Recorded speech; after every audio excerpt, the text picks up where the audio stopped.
నమస్తే welcome to discussion with దీప. ఎన్నికల హడావిడి మొదలైపోయింది ఏపీలో. అయితే అధికార వైసీపీ అండ్ ప్రతిపక్ష టీడీపీ సమర శంఖాన్ని పూరిస్తున్నాయి. వై నాట్ 175 అనే స్లోగన్తో ప్రజల్లోకి వెళ్తోంది వైసీపీ పార్టీ. అయితే యువగళం పేరుతో ప్రతిపక్ష టీడీపీ పార్టీ కూడా ప్రజల్ని కలిసే ప్రయత్నం చేస్తోంది. మరి వైసీపీ వై నాట్ 175 అంటున్నందుకు వాళ్ళ కాన్ఫిడెన్స్ ఏంటి? ఇవన్నీ చర్చిద్దాం ఈరోజు డిస్కషన్లో మనతో పాటు మాట్లాడబోతున్నారు పొలిటికల్ అనలిస్ట్ నరేష్ గారు, అలాగే పూడి తిరుపతిరావు గారు, బీజేపీ అధికార ప్రతినిధి జూమ్లో జాయిన్ అవుతున్నారు. బివై రామయ్య గారు, వైసీపీ కర్నూలు జిల్లా అధ్యక్షులు జూమ్లో జాయిన్ అవుతున్నారు. నమస్తే అండి అందరికీ కూడా. ఎస్, మొదటిగా నేను బివై రామయ్య గారితోనే స్టార్ట్ చేద్దాం అనుకుంటున్నాను. ఏంటండి మీ కాన్ఫిడెన్స్? వై నాట్ 175 అని గట్టిగా చెప్తున్న పరిస్థితి ఉంది. ఈ రాష్ట్ర అందరికీ, అక్కడ ఉన్న వాళ్ళకందరికీ పేరు పేరున నమస్కరిస్తూ, ముఖ్యంగా దీనికి అంతటికి ఏంటంటే కారణం జగన్మోహన్ రెడ్డి నమ్మకం, విశ్వాసము, కమిట్మెంటు. ఏదన్నా మాట చెప్పితే ఆ మాట మీద నిలబడి నెరవేర్తాడు. ఈ దేశ రాజకీయ చరిత్రలోనే ఏ ముఖ్యమంత్రి కూడా ఒక రాజకీయ అంటే ఎలక్షన్స్ ముందు ఇచ్చిన హామీలు పూర్తి స్థాయిలో నెరవేర్చినటువంటి చరిత్ర ఎక్కడ లేదు. జగన్మోహన్ రెడ్డి గారే 99% పైన నెరవేర్చినటువంటి చరిత్ర. ఇచ్చిన హామీలప్పుడే 151 సీట్లు ఇచ్చినటువంటి ఈ రాష్ట్ర ప్రజలు ఇవాళ ఇచ్చిన హామీలని నెరవేర్చినాం కాబట్టి ప్రజలకు చేరువై ఒక ప్రజా పరిపాలననే ఇంటి గడప గడపకు తీసుకెళ్లినటువంటి చరిత్ర. ఒక సచివాలయ వ్యవస్థ, వాలంటరీ వ్యవస్థ ద్వారా ప్రతి సర్వీసును ఇవాళ ఇంటి ముంగిటికే తీసుకొచ్చినటువంటి వ్యక్తి జగన్మోహన్ రెడ్డి గారు కాబట్టి అందుకొరకే కుప్పంలో కూడా లోకల్ బాడీ ఎలక్షన్లలో పూర్తి స్థాయిలో మాకే కట్టం కట్టినారనే విషయం కూడా గుర్తు చేస్తూ, అందుకొరకే అన్ని తెలుసు కాబట్టి జగన్మోహన్ రెడ్డి గారు ఏం చెప్పినా అంత సులభంగా చెప్పరు.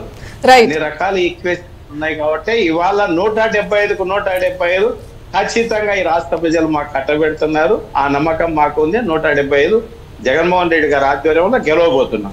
రైట్. రామయ్య గారు, మీరు ఒక మాట అన్నారు, మేము ప్రవేశపెట్టినటువంటి పథకాలు, సంక్షేమ పథకాలే మమ్మల్ని గెలిపిస్తాయి అని.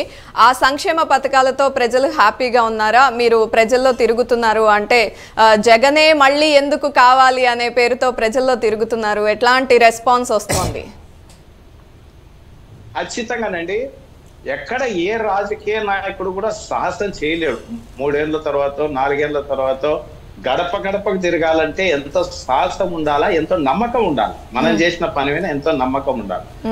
అలా ఉంది కాబట్టి జగన్మోహన్ రెడ్డి గారు మా ఎమ్మెల్యేలందరినీ కూడా గడప గడపకు తిరిగేటువంటి రైట్. అయితే నరేష్ గారు, వారి కాన్ఫిడెన్స్ చూస్తున్నారు కదా వైసీపీ వాళ్ళు. మేము 175 టార్గెట్ చేస్తాం, మేము సంక్షేమ పథకాలన్నీ సక్సెస్ఫుల్గా ఇంప్లిమెంట్ చేశాం కాబట్టి అంటున్నారు. ఎట్లా చూస్తారు ఏపీ పరిస్థితుల్ని? ముందుగా నాతోటి ప్యానెల్ సభ్యులకి, ఐ డ్రీమ్ వీక్షకులకి అందరికీ గుడ్ మార్నింగ్ అండి. వై నాట్ 175 అంటున్న జగన్మోహన్ రెడ్డి గారు ఏ ప్రామాణికంగా తీసుకొని 175 నియోజకవర్గాలకి ఎందుకు గెలవలేకపోతున్నాం అని చెప్తున్నారు. ముందుగా మనం ఇక్కడ రామయ్య గారు చెప్పినట్టు మేము ప్రతి ఒక్కరికి, అర్హులైన అందరికీ సంక్షేమ పథకాలు అందిస్తున్నాం, పార్టీలతో సంబంధం లేకుండా, రాగద్వేషాలతో సంబంధం లేకుండా అని చెప్తున్న రామయ్య గారు, కింది స్థాయిలో ఎవరైతే వైఎస్ఆర్ కాంగ్రెస్ పార్టీ కోసం పనిచేసిన కార్యకర్తలు కానీ, నాయకులు కానీ, క్షేత్రస్థాయిలో ఉన్న నాయకులు కానీ, జెడ్పీటీసీ, ఎంపీటీసీలు కొందరు మొదలుకొని, బూత్ లెవెల్ కమిటీలు మొదలుకొని వాళ్ళు వైఎస్ఆర్ కాంగ్రెస్ పార్టీ మీద సానుకూలంగా ఉన్నారా లేదా? ఎవరైతే జగన్మోహన్ రెడ్డి గారు ఓదార్పు యాత్ర దగ్గర నుంచి ప్రజా సంకల్ప యాత్ర వరకు, జగన్మోహన్ రెడ్డి గారు సీఎం అయ్యేంత వరకు కష్టపడిన కార్యకర్తలు సంతోషంగా ఉన్నారా లేదా? వారి కోసం వీళ్ళు ఏం చేయగలిగారు? కింద లెవెల్లో నాయకులకి, ఎమ్మెల్యేలకి గ్యాప్ పెరిగిన మాట వాస్తవం. సంక్షేమ పథకాలు ఇస్తున్నామని చెప్తున్నారు. కొన్ని చోట్ల సంక్షేమ పథకాలు ఇలా ఇస్తా 10,000 రూపాయలు ఇస్తా, 10,000 పవర్ బిల్లోనో లేకపోతే ఎప్పుడూ లేనటువంటి చెత్త పన్నుల రూపేణా ప్రభుత్వం వసూలు చేస్తుంది. ఇలాంటి వాటికి సమాధానం ఏం చెప్తారు? జగన్మోహన్ రెడ్డి గారు ఈ 11 మంది నియోజకవర్గ కొంతమందిని మార్చారు సమన్వయకర్తల్ని. మీ ఉదాహరణకి మినిస్టర్గా ఉన్న విడుదల రజనీ గారిని చిలకలూరుపేట నుంచి గుంటూరు 2కి మార్చారు. ఏ ప్రామాణికంగా మార్చారు, ఏ బేసిస్లో మార్చారు? ఇంకొకటి, ఎవరైతే ప్రభుత్వానికి ప్రజలకి మధ్య వారధిగా ఉన్న సచివాలయ వ్యవస్థ అని చెప్తున్నారు. సచివాలయ వ్యవస్థ పర్ఫెక్ట్గా ప్రజల కోసం పనిచేస్తుందా? ఇంతకుముందు ఉన్న రెవెన్యూ వ్యవస్థ కంటే సచివాలయ వ్యవస్థ ఏ విధంగా బెటర్గా ఉంది ప్రజలకి? దాని మీద ఏమన్నా ఫీడ్బ్యాక్ ఏముందా ప్రభుత్వం దగ్గర? ఇలాంటి చాలా విషయాల్ని ప్రభుత్వం ప్రామాణికంగా తీసుకోవాల్సిన అవసరం ఉంది.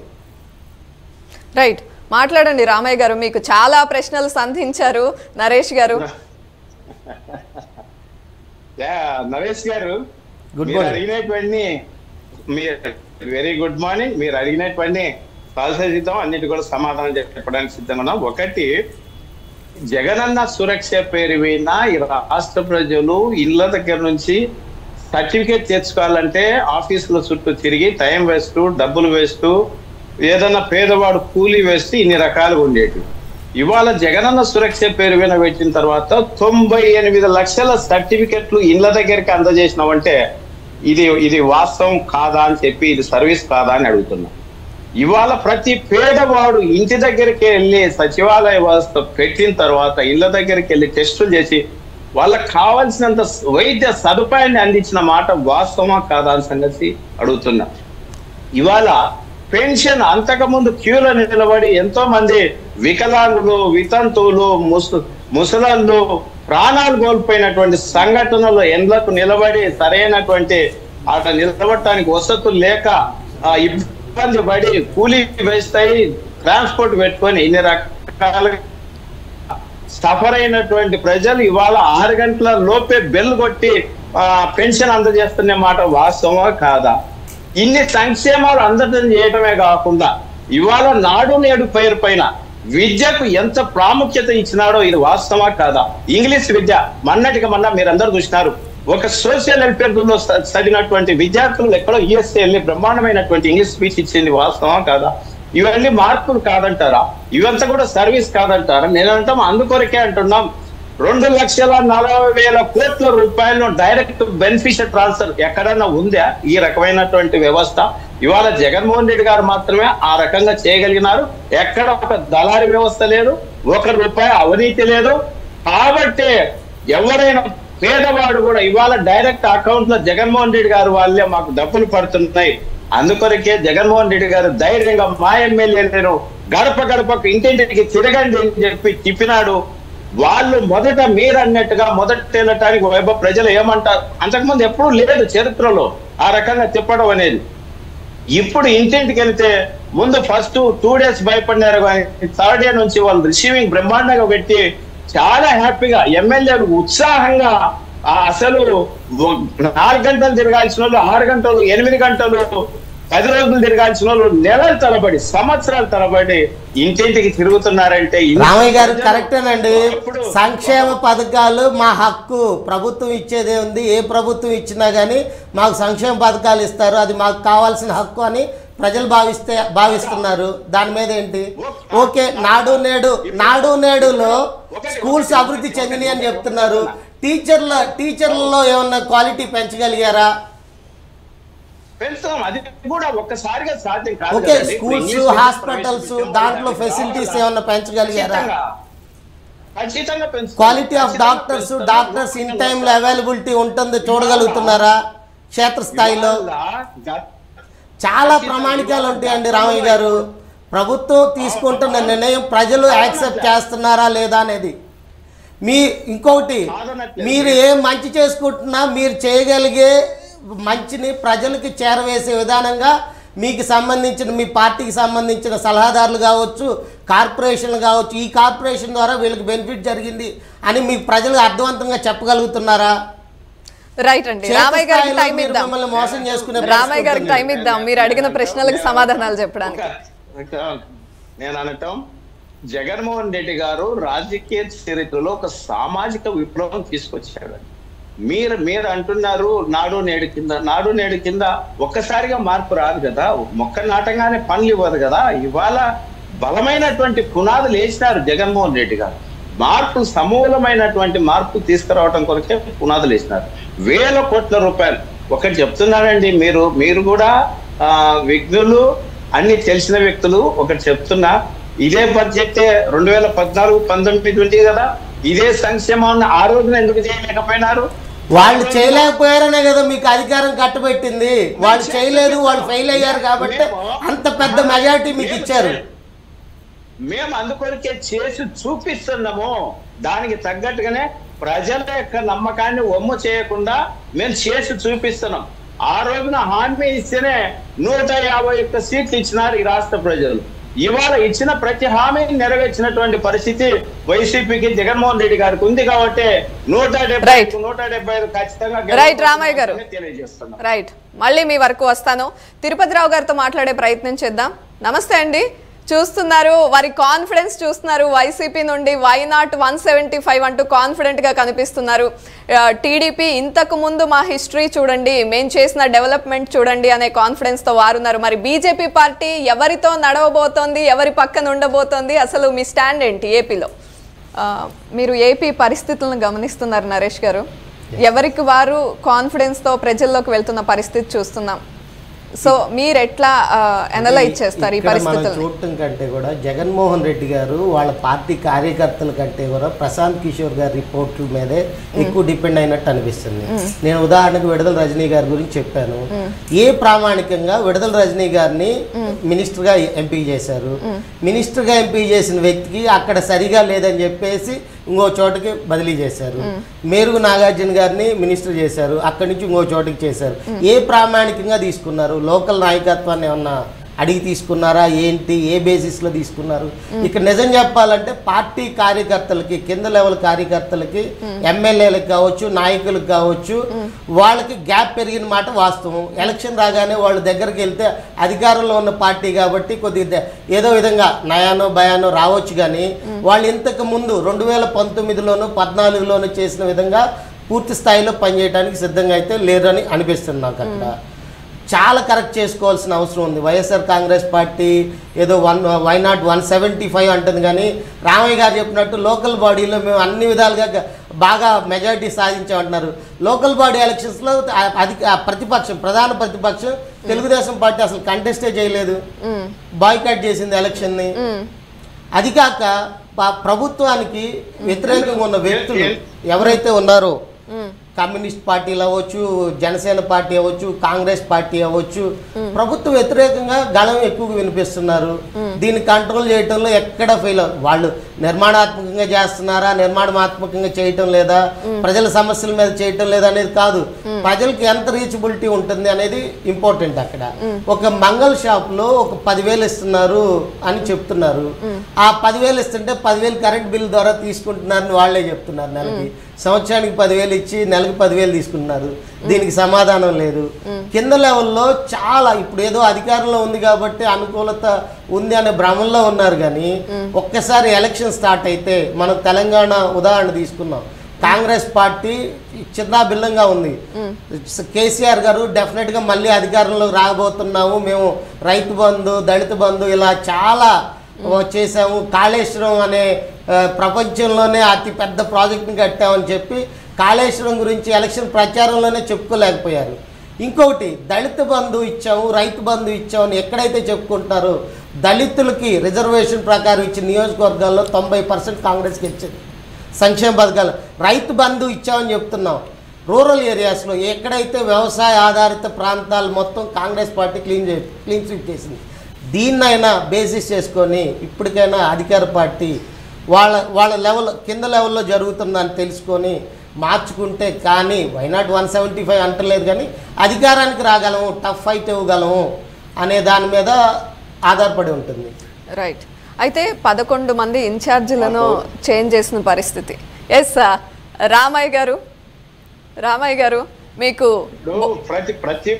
ప్రతి పార్టీకి ఒక స్ట్రాటజీ ఉంటదండి ఖచ్చితంగా. ఒక్క నిమిషం, వారు డైరెక్ట్ గా కొన్ని ప్రశ్నలు వేశారు. రామయ్య గారు ఒక్క నిమిషం, వారు ఏం చెప్పారంటే 11 మంది ఇన్ఛార్జీలను మార్చారు. అదేవిధంగా ముఖ్యంగా విడుదల రజనీ గారిని ఏ ప్రామాణికంగా తీసుకుని మీరు అక్కడ నెగిటివిటీ ఉందా, లేకపోతే అక్కడ కింది స్థాయి నాయకులు ఏమైనా రిపోర్ట్ ఇచ్చారా? ప్రజలను అడిగి తెలుసుకున్నారా? మీరు ఎందుకు స్థానచలనం చేయాల్సిన పరిస్థితి వచ్చింది అనేది డైరెక్ట్ గా అడుగుతున్నారు. మంత్రి పదవి ఇచ్చారు, ఏ ప్రామాణికంగా మంత్రి పదవి ఇచ్చారు?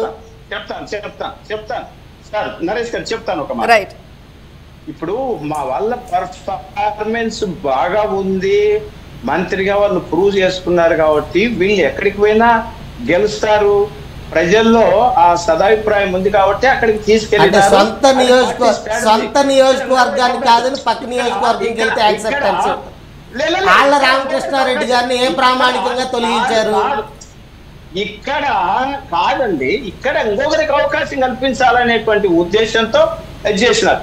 ఇప్పుడు మేమన్నా 170 వ్యతిరేకత ఉందని కాదు, ఎప్పుడు కూడా వ్యతిరేకతతో కాదు మార్చింది గారు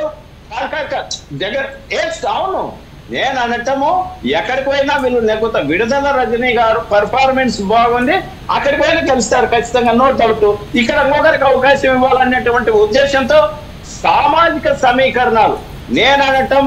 ఇప్పుడు సామాజిక విప్లవం తీసుకొచ్చినట్టుగా జగన్మోహన్ రెడ్డి గారు గతంలో ఎప్పుడన్నా నడిచిందా? 25 మంది మంత్రులు ఉంటే 17 మంది ఎస్సీ ఎస్టీ బీసీ మైనార్టీలకు సంబంధించి ఉన్నారు. రామయ్య గారు, సామాజిక సమీకరణాల గురించి డిస్కస్ చేద్దాము, మళ్ళీ వస్తాను మీ దగ్గరికి. రామయ్య గారు ఒక్క నిమిషం సామాజిక సమీకరణాల గురించి మాట్లాడదాం మనం. రైట్. నరేష్ గారు. రామయ్య గారు, మీరు కింద లెవెల్లో పనిచేసిన వ్యక్తి, కింద లెవెల్లో మీ పార్టీ కార్యకర్తలకి, మీ నాయకులకి, మేబీ ఎమ్మెల్యేలు అవ్వచ్చు, లేకపోతే అక్కడ ఉన్న ఇన్ఛార్జీలు అవ్వచ్చు, వాళ్ళకున్న కనెక్టివిటీ ఏంటి, పాజిటివిటీ ఉందా లేదా, దాని మీద మీరు విశ్లేషించుకోవాల్సిన అవసరం చాలా ఉంది. సార్ ఒకటి చెప్తా, తెలుగుదేశం ప్రభుత్వంలో జన్మభూమి కమిటీలు పెట్టి అడుగడుగున్న బెల్ట్ షాపులు పెట్టి దోచుకోవడానికి అవకాశం కల్పించినటువంటి పార్టీ తెలుగుదేశం పార్టీ. ఇప్పుడు కింది స్థాయిలో ఎవరైనా మాకు అవకాశం వస్తుంది. ఇవాళ జగన్మోహన్ రెడ్డి గారు వచ్చిన తర్వాత వాటి అన్నిటికి కూడా క్లోజ్ చేసేసి, అయ్యా నిజాయితీగా పనిచేస్తేనే వైసీపీ పార్టీ, వైసీపీ సిద్ధాంతం. నిజాయితీగా పనిచేస్తున్నారు మీ నాయకులు, నిజాయితీగా పనిచేయట్లేదా? మేము కష్టపడితే జగన్మోహన్ రెడ్డి గారు సీఎం అయ్యారు, కొంతమంది మంత్రులు అయ్యారు, ఎమ్మెల్యే అయ్యారు, మాకేమయ్యారని మీ పార్టీ కార్యకర్తలు చర్చించుకుంటున్న పరిస్థితి. రామయ్య గారు, మిమ్మల్ని నరేష్ గారు సూటిగా ఒక ప్రశ్న అడుగుతున్నారు. రామయ్య గారు, ఆయన అంటుంది నాయకులు పని చేయట్లేదు అనట్లేదు, ఎమ్మెల్యేలు నాయకులు పని చేస్తున్నారు, కానీ కింది స్థాయి కార్యకర్తల పరిస్థితి ఏంటి, వారు హ్యాపీగా ఉన్నారా? ఒక్కసారి వారి దగ్గరికి వెళ్ళి వారిని కదిలించి చూడండి. నేను సుమారు 100 పైన నియోజకవర్గాల్లో కనెక్టివిటీ లేదండి. మీరు ఆ క్షేత్రస్థాయిలో మరిస్తే తెలుగుదేశం పార్టీకి ఏదైతే పరిస్థితి జరిగిందో అది మీకు జరుగుతుంది. నరేష్ గారు ఒక్క నిమిషం, వారికి టైం ఇద్దాం. రామయ్య గారు చెప్పండి. నరేష్ గారు మీరు చెప్పింది, ఎందుకంటే మాకు కూడా స్ట్రాటజీ ఉంది ఎక్కడ ఏం చేయాలనేది. ఇప్పుడు కార్యకర్తలు గౌరవం ఇవ్వాలి సొసైటీలో, వాళ్ళు అనగారిన ఎక్కడ ఎప్పుడు లేనంత విధంగా 56 బీసీ కార్పొరేషన్ చైర్మన్లు ఇచ్చినాడండి. 56 కార్పొరేషన్ సొసైటీలు ఇవాళ ఆ కులాలకు సంబంధించిన వాళ్ళందరూ కూడా మావానికి కూడా సముచిత గౌరవం ఇచ్చింది ఈ పార్టీ. గౌరవప్రదంగా తిరుగులాడుతున్నారు. మేము కూడా ఎక్కడికి పోయినా మావాడు కార్పొరేషన్ చైర్మన్ అయినారు, డైరెక్టర్లు అయినారు. చైర్మన్ అయితే ఉపయోగం ఏంటండి? ఆ కార్పొరేషన్ లో నిధులు ఎంత మందికి ఉపయోగపడింది, కార్పొరేషన్ ద్వారా బెనిఫిషరీస్ ఎవరు అనేది శ్వేతపత్రం విడుదల చేశారా ఇప్పటి వరకు? చెప్తున్నాను సార్, మీ దాకా చెప్తున్నాను సార్. ఇవాళ ఫలాని కులంలో అంతకుముందు 5 కోట్లు 10 కోట్లు 20 కోట్లు ఇచ్చి పనికిరాని పనిముట్లు ఇచ్చి ఇదే అని చెప్పి చేసినటువంటి వ్యక్తి, బీసీలందరి ఓట్ బ్యాంక్ గా వాడుకున్నటువంటి వ్యక్తి. ఇవాళ జగన్మోహన్ రెడ్డి గారు అలా చేయట్లేదు. అర్హులైన ప్రతి వారికి సంక్షేమం అందిస్తున్నాడు. ఇవాళ విడిగా చూడాల్సిన అవసరం. సంక్షేమం అనేది వాలంటీర్ల ద్వారానే, సచివాలయం ద్వారా జరుగుతుందండి. కార్పొరేషన్ ద్వారా ఎటువంటి పనులు జరుగుతున్నాయి? ఆ కార్పొరేషన్ వల్ల ఆ కార్పొరేషన్ లో ఉన్న ప్రజలకి, ఆ కార్పొరేషన్ కింద వచ్చే ప్రజలకి ఎటువంటి ఉపయోగం జరుగుతుంది? కాదు నరేష్ గారు చెప్పనండి. మా బాధ్యత, మాకు ఇచ్చినటువంటి బాధ్యత అది సక్రమంగా అమలు అవుతుందా లేదా చూడండి. అది అర్హులైన పేదవానికి అందుతుందా లేదా చూడండి. అంతే తప్ప మనము మన పార్టీ పరంగానో లేదంటే మన కులవాడనో మన వర్గవాడనో పార్టీ పరంగానో కుల పరంగానో ఇచ్చారని నేను చెప్పట్లేదండి. అర్హులకి ఇచ్చారంటున్నారు. ఆ అర్హులు దానివల్ల ఆ ఆనందోత్సవాలతో ఉన్నారా, లేకపోతే ఇది మా హక్కు? ఖచ్చితంగా ఉన్నారు. ఎవరో కొంతమంది అసంతృప్తివాదులు ఉండొచ్చు. అది కూడా మేము చేసినంత న్యాయంగా, మేము చేసినంత నిజాయితీగా 600 హామీలు ఇచ్చినటువంటి చంద్రబాబు నాయుడు ఇలా చెప్తా రేషన్ కార్డులు అర్హులందరికీ సంక్షేమ పథకాలు ఇస్తామని చెప్తున్న ఈ ప్రభుత్వం రేషన్ కార్డులను తీసేస్తుంది. సగానికి సగం పైన రేషన్ కార్డులు తీసేసింది అనేది ప్రజల క్వశ్చన్. అవన్నీ ప్రతిపక్షాలు కూడా అవే చెప్తున్నాయండి దాని మీద. అదే ప్రతిపక్షాలు అంటే నేను అంటాము, ఒక బలమైన నాయకుడిని ఎదుర్కోవడానికి అవినీతి పరులందరూ ఏకమైతున్నారు. ఏకంగానే మాకేం భయం లేదు, సింగల్ గానే వస్తుందని చెప్తున్నాం. అప్పుడు చెప్తాం, ఇప్పుడు చెప్తాం, ఎలక్షన్ల తర్వాత కూడా ఇదే మాట చెప్తాం. ఖచ్చితంగా రిజల్ట్ లో మేము చెప్పే రిజల్ట్ లో ఏమాత్రం తేడా ఉండదు. మళ్ళీ కూడా మాట్లాడుకుంటాం. పోతే ఏంటంటే అప్పటికి ఇప్పటికి తేడా ఏంటంటే, ఆ రోజున అవినీతికి గేట్లు ఎక్కినారు, ఇచ్చిన హామీలు విస్మరించినారు. ఇవాళ జగన్మోహన్ రెడ్డి గారు విశ్వసనీయత, విలువలతో కూడిన రాజకీయము, చిత్తశుద్ధికి నిజాయితీతో కూడిన రాజకీయమే చేస్తున్నారు తప్ప అందుకొరకే మేము ఒకటే వాయిస్ ఇస్తున్నాం. ఇది ధర్మానికి, అధర్మానికి, నీతికి, అవినీతికి జరుగుతున్నటువంటి పేదవాడికి, ఉన్నత వర్గానికి జరుగుతున్నటువంటి యుద్ధం అని చెప్తున్నాం. ఇవాళ 80% పైన ప్రజలు మాతో పాటు ఉన్నారండి. 80% పైన ప్రజలు మాతో పాటు ఉన్నారు. కింది స్థాయిలో దిగులాడుతున్నాం. ఎవరో ఒకరిద్దరు కార్యకర్తలు. ఎందుకంటే ఇది 78% పదవులంటే మిగిలినారు. వాళ్ళలో కొంత అసంతృప్తి ఉంటుంది. వాళ్ళని కూడా సాటిస్ఫై చేస్తాం. మళ్ళీ రేపు పొద్దున గవర్నమెంట్ రాగానే మిగిలిన వాళ్ళందరూ కూడా ఖచ్చితంగా సాటిస్ఫై చేసే రామయ్య గారు మళ్ళీ వస్తాను మీ దగ్గరికి. రామయ్య గారు, ఎవరు కూడా బాధపడాల్సిన అవసరం వైసీపీ పార్టీలో ఉండదు. అందరినీ కూడా ఖచ్చితంగా సాటిస్ఫై చేస్తాడు జగన్మోహన్ రెడ్డి గారు. ఆ నమ్మకం ప్రజలకు ఉంది, పార్టీ కార్యకర్తలకు ఉంది. రైట్ రామయ్య గారు, మీరు ఒక విషయం ఇక్కడ గుర్తుంచుకోవాలండి. వేరే వాళ్ళకి అవకాశం ఇవ్వటం కోసం అక్కడున్న స్థానిక పరిస్థితులు ఆసరా చేసుకొని ఎక్కడికైనా పోయి గెలవగలము అనే ఓవర్ కాన్ఫిడెన్స్ మా దగ్గర ఉంది అని చెప్తున్నారు. ఉదాహరణకి కామారెడ్డిలో సీఎంగా ఉన్న కేసీఆర్ గారు, కాబోయే సీఎంగా కాంగ్రెస్ పార్టీ ఊహించుకుంటున్న రేవంత్ రెడ్డి గారు స్థానికేతరుడు అని చెప్పి జనాలు ఓటమి చెందారు, జనాలు ఓడగొట్టారు. అక్కడ స్థానికుడైన రమణారెడ్డి గారిని గెలిపించారు. అంటే స్థానికతకి ఎంత బలం ఉంటుందో మీరు తెలియని వాళ్ళు కాదు. ఆ స్థానికతను కూడా కాదనుకొని స్థానికేతరాలైన గుంటూరు 2లో రజనీ గారిని ఎలా యాక్సెప్ట్ చేస్తారు జనాలు? నేనంటాము అక్కడ కూడా అందుబాటులో ఉండి వీళ్ళు ఏమాత్రం పని చేస్తారు అనేది కూడా ఒకటి కొలమానం ఉంటుంది సార్. ప్రతి రాజకీయానికి కూడా వాళ్ళు అందుబాటులో లేరు. అందుబాటులో లేకుండానే తెలంగాణ ఉద్యమాన్ని అంత తీసుకొని వెళ్ళొచ్చి తెలంగాణను సాధించే దిశగా కేసీఆర్ గారు వెళ్ళారా? నేను అనటము నేను అంటుంది అదేనండి. నేను అంటుంది ఏంటంటే మనం ఏదో ఒక రీజన్ చెప్పుకోవచ్చు, కానీ ప్రజల యాక్సెప్టెన్సీ కావాలి. దానికి మనం తీసుకున్న నిర్ణయానికి ప్రజల యాక్సెప్టెన్సీ ఇంపార్టెంట్ ప్రజాస్వామ్యంలో.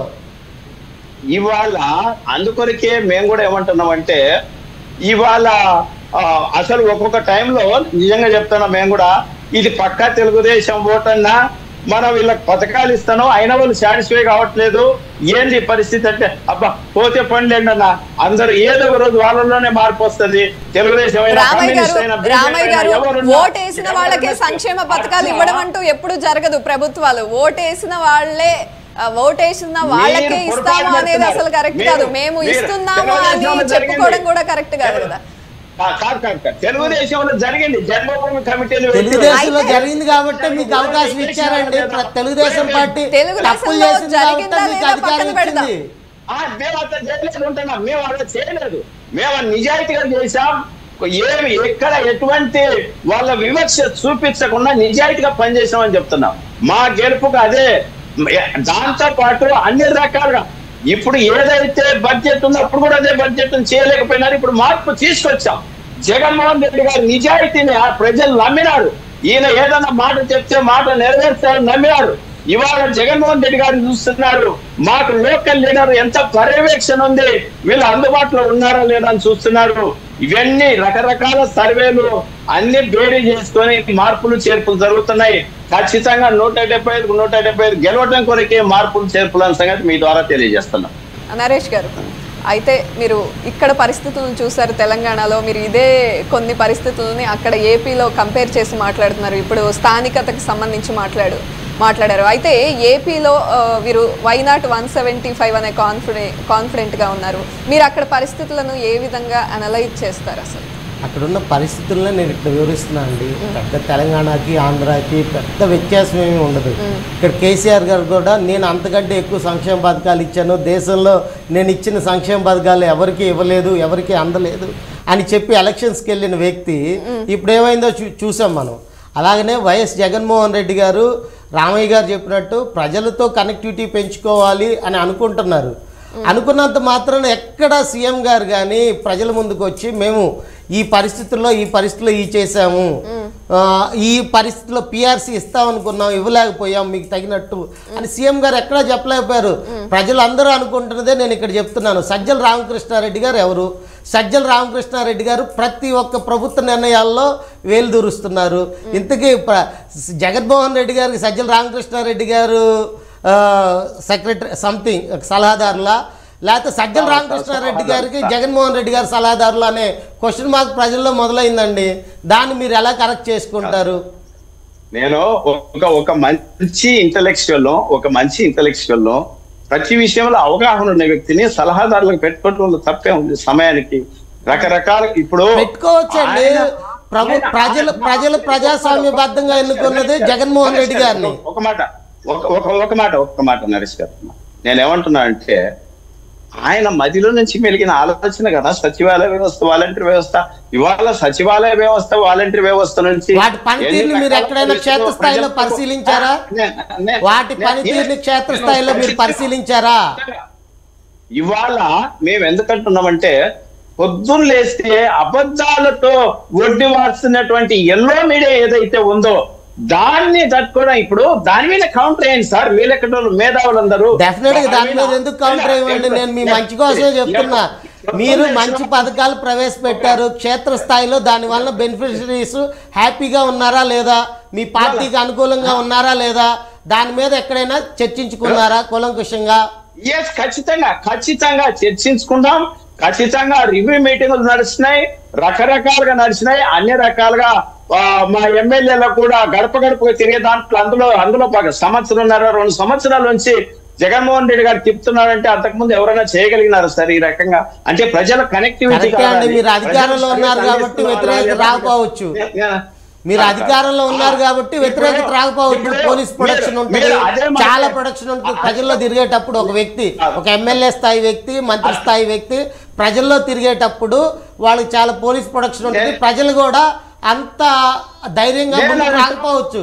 ప్రతి ఒక్కరు ప్రజాస్వామ్యంలో రాజకీయ నాయకులు నిర్లక్ష్యాన్ని, రాజకీయ నాయకుల యొక్క ఏదైనా అవ్వచ్చు, రాజకీయ నాయకుల యొక్క అవినీతిని ఎలక్షన్స్ ద్వారానే, ప్రజలు ఓటు ద్వారానే బుద్ధి చెప్తారు. అది గుర్తుంచుకోవాల్సిన అవసరం ఉంది. దాన్ని బేరీ చేసుకొని మీకు మీ పార్టీ నిర్మాణం జనాల్ని ఇప్పుడు బూత్ లెవెల్లో ఓటర్లను తరలించడం దగ్గర నుంచి బూత్ లెవెల్లో సుదూర ప్రాంతాల్లోంచి ప్రతి ఒక్క కింద లెవెల్ కార్యకర్త మాత్రమే చేస్తాడు. వాళ్ళల్లో చాలా అసంతృప్తి కూడుకొని ఉన్నది. దాన్ని పోగొట్టడం కోసం మీ సీఎం గారు కానీ, మీ ఎమ్మెల్యేలు కానీ, మంత్రులు కానీ ఏమైనా చేయగలిగారా? మీ మంచి కోసం అది జరుగుతుంది. ఎల్లో మీడియా చెప్పింది అందరూ ప్రజలు ఎప్పుడు విశ్వసించట్లేదు. ఇప్పుడు సోషల్ మీడియా వచ్చింది, లేకపోతే కొంతమంది యూట్యూబ్ ఛానల్స్ వచ్చినాయి, చాలా ద్వారా వచ్చినాయి. ఇన్ఫ్లుయెన్సర్స్ అని కొంతమంది వచ్చారు, దాని ద్వారా ఓదరు కొట్టారు ప్రచారంలో తెలుగు తెరాస పార్టీ ఇక్కడ తెలంగాణలో. రైట్, రామయ్య గారు మాట్లాడండి. వైసీపీ కూడా బలమైనటువంటి పునాదులు నిర్మించిందండి. ఇప్పటికే మీరు ఏదైతే ప్రతిపక్షం ఉంటున్నారో, మేము కూడా ప్రతిపక్షంలో 5 సంవత్సరాలు గడిపినాం సార్. 2014 నుంచి 19 వరకు ప్రజా సమస్యల పైన విపరీతంగా పోరాటాలు చేశాం. బలమైన పునాదులు వైసీపీ కాబట్టి మీరు అన్న ఒక ఛాన్స్ కి అధికారం ఇచ్చారు, ఒక ఛాన్స్ ఇవ్వండి అని మీ సీఎం గారు అడిగిన దానికి అధికారం అది నిరూపించుకున్నాం. ఇవాళ అవకాశం ఇస్తే దాన్ని ఎక్కడ దుర్వినియోగపరచలే, మా వాళ్ళు ఎక్కడ అవినీతి పరులు కాలే. గవర్నమెంట్ పరంగా కూడా ప్రతిదీ ఇవాళ పేదవాడికి అందాలనేటువంటి ఉద్దేశంతో మరి సామాజిక విప్లవం ఒకటే తీసుకురావట్లే, మహిళా సాధికారత 30 లక్షల ఇళ్ల పట్టాలు మహిళల పేరు మీద రిజిస్ట్రేషన్ చేసి ఇచ్చినటువంటి పరిస్థితి. రామయ్య గారు ఒక క్వశ్చన్ అండి, మీరు ఏ ప్రభుత్వం అయినా ప్రజలకి వెల్ఫేర్ స్కీమ్స్ అందించాలి, ప్రజల సంక్షేమం కోరుకోవాలని ఆలోచించింది. మీకు జన్మభూమి కమిటీలు ఎలా అయితే తెలుగుదేశం పార్టీని నాశనం చేసినాయో మీ వాలంటీర్ వ్యవస్థ కూడా అదే పని చేస్తుంది అనేది ప్రజల్లో ఉన్న అభిప్రాయం. ఇప్పుడు సచివాలయ వ్యవస్థ ఉంది, వాలంటరీ వ్యవస్థ ఉంది, వాళ్ళందరిపైన సూపర్విజన్ చేయడానికి మా లెక్కటోళ్లకు ఎంతో కొంత అధికారం ఉంది సార్. దాని కొరకే అర్హులు కాని వాళ్ళకు కూడా, ఇల్లు కట్టుకోని వాళ్ళకు కూడా రుణాలు దొంగదారిన మీ సచివాలయ వ్యవస్థ మంజూరు చేస్తుంది లంచాలు తీసుకొని అనేది ప్రజలు మీ క్షేత్రస్థాయిలో పరిశీలించండి. నేను క్షేత్రస్థాయిలో ఉన్న డేటాను మాత్రం మీకు ఇస్తున్నా. ఎక్కడ మీ ప్రభుత్వం తప్పు చేసింది, మీ ప్రభుత్వం అవినీతికి డోర్లు తెరిచిందని ఏ ప్రభుత్వంలో అయినా ఎక్కడైనా సరే ఎన్నో వ్యవస్థలు ఉంటాయి. కింది స్థాయిలో కొన్ని అవకతవకలు జరుగుండొచ్చు. నరేష్ గారు అవే వివరించే ప్రయత్నం చేస్తున్నారు. నేను అనటము 16,000 సచివాలయాలలో ఎక్కడో 5 కోట్ల మంది ప్రజానికలు 1-6 తప్పులు జరుగుతాయి సార్. అన్ని 100% పర్ఫెక్ట్ అని మేము అనట్లే, 1-6 మిస్టేక్ జరుగుతుంటాయి. ఆ మిస్టేక్స్ ని భూతత్వం పెట్టి తెల్లారులేస్తే ఆ ఎడిటోరియల్ ఫ్రంట్ పేజీలు లేచి చూపించి దాన్ని ఏదో దేశానికంతా ఇప్పుడు కోట్లు ఖర్చు, 1000 కోట్ల రూపాయలు ఖర్చు పెట్టి నాడు నేడు ఎందుకు చూపించారండి? హాస్పిటల్ లక్షల కోట్ల రూపాయలు పెట్టి కాళేశ్వరం కట్టాను కేసీఆర్ గారు ఎలక్షన్ ప్రచారంలో ఎక్కడ దాన్ని యూజ్ చేసుకోలేదు అంటే అర్థం ఏంటో చెప్పండి. ఎక్కడ అంటే దాని వల్ల లాభం కంటే నష్టం ఎక్కువ జరిగిందని కేసీఆర్ గ్రహించారు కాబట్టి ఎలక్షన్ ప్రచారంలో ఎక్కడ కాళేశ్వరం ప్రాజెక్టు గురించి మేము ఇంత బహుళార్థక సార్థక ప్రాజెక్ట్ కట్టాము అని చెప్పుకోలేకపోయారు అక్కడ. అలాగనే మీరు తెచ్చిన సచివాలయ వ్యవస్థ కానీ వాలంటీర్ వ్యవస్థ కానీ ప్రజలలో ఎంత మాత్రం మీ ప్రభుత్వం మీద నమ్మకం కలిగించిందనే దాంట్లో మీరు విఫలం అయ్యారనేది నా జనం సాటిస్ఫాక్షన్ గా ఇవాళ జనం సాటిస్ఫాక్షన్ గా రిస్క్ అనేది లేకుండా ఇంటి దగ్గరకు వచ్చి ప్రతి సర్వీస్ అందిస్తున్నారు అనేది ప్రతి పేదవాడు గుండెని టచ్ చేసాం సార్. ఇవాళ ప్రతి పేదవాడి గుండెని టచ్ చేసినాం మేము. ఎందుకంటే వారికి అవసరమైన ప్రతి సర్వీస్ అందించగలుగుతున్నాం ఖర్చు లేకుండా. అకౌంట్ లో డైరెక్ట్ గా బటన్ వచ్చి 2,40,000 కోట్ల రూపాయలు మీకు అంటే ఈ సందర్భంగా నేను అనవసలేదో కానీ కొంతమంది తెలుగుదేశం నాయకులు ఎక్కడన్నా కలిస్తే ఉంటారంటే మీరు పిచ్చర్లు కాబట్టి డైరెక్ట్ అకౌంట్లు వేస్తున్నారు, మా లెక్కటోళ్ళకి ఒప్పచెప్పింటే మేము చేసి చూపించింది అనే మాట అన్నారు సార్. ఏం చేస్తాను చెప్పండి? అట్లా జగన్మోహన్ రెడ్డి గారు ఎక్కడ కూడా. రామయ్య గారు ఒక్క ప్రశ్న ఎన్నో ఏళ్లుగా చరిత్ర చూసుకుంటే ప్రతి ప్రభుత్వం సంక్షేమ పథకాలు ప్రజలకు అందిస్తూనే వస్తున్నాయి. అయితే ఈ సంక్షేమ పథకాలు ప్రజల బతుకుల్ని మారుస్తాయా? సంక్షేమ పథకాలు ఇవ్వడం మంచిదా? అంటే అధికంగా సంక్షేమ పథకాలను గుప్పించడం మంచిదేనా ప్రజల మీద? ఖచ్చితంగా. ఇప్పుడు పేదవాడు కూడా సమాన స్థాయికి ఆర్థికంగా ఎదిగినప్పుడే ఏ రాష్ట్రమైనా అభివృద్ధి చెందుతుంది అనేది మనకు ఎప్పటి నుంచో చెప్తున్నటువంటి చరిత్ర. ఇవాళ ఆకలితోనో వాడు కూడు గూడు లేకుండా అష్ట కష్టాలు పడుతుంటే ఆ రాష్ట్రం ఎట్లా అభివృద్ధి చెందుతుంది? మనకు మిగతా దేశాలతో అభివృద్ధి చెందిన దేశాలతో ఎప్పుడు పోటీ పడతాం? ఆర్థిక సమానత రావాలి. ఆర్థిక సమానత రావడం కొరకు వాళ్ళను కూడా మనం వాళ్ళకు ఆర్థికంగా చేయాల్సిన అవసరం.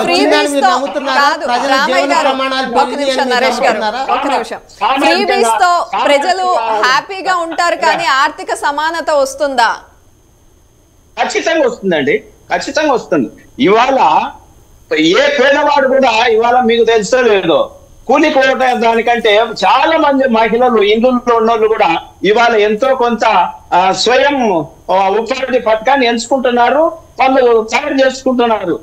జగన్మోహన్ రెడ్డి గారు ఇచ్చిన చేయూత డబ్బులతో వాళ్ళు సెల్ఫ్ హెల్ప్ గ్రూపులు పెట్టుకొని ఆదాయ మార్గాలు చూజ్ చేసుకుంటున్నారు. ఎలా ఎక్కడ ఒక ఎగ్జాంపుల్ చెప్పగలరా?